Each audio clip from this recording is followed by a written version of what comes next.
So for this course of fire, I've decided to post up 8 targets and set the application to score 1 shot per target. In order to get the maximum points possible, which would be 80, I'll have to shoot either center of the chest for targets with only a single shot registration area, or if there is a chest and head registration area for the target, I'll have to shoot it in the head. Otherwise, my points will drop. Here we go.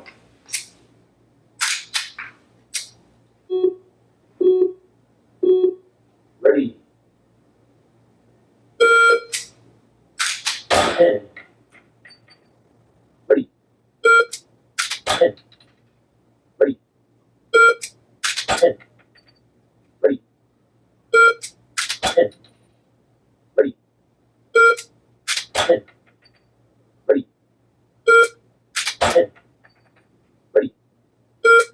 10. Ready. 10.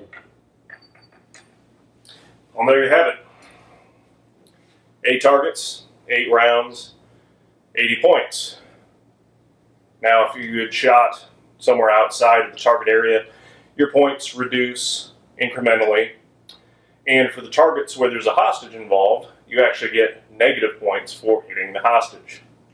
Now, I'm not a big fan of hostage targets, but they're kind of fun to shoot in this scenario. Overall, for this system, I'm kind of impressed.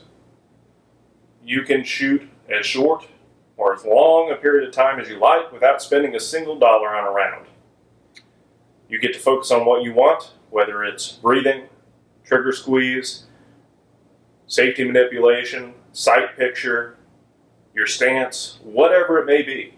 And this application and training system gives you a very large range of options for that. So if you're looking for a dry fire laser training system to use at home, I can fully endorse the Mantis Blackbeard, as well as their Laser Academy app and targets. Until next time, this has been Nate with Terminally Ballistic. Thanks for tuning in.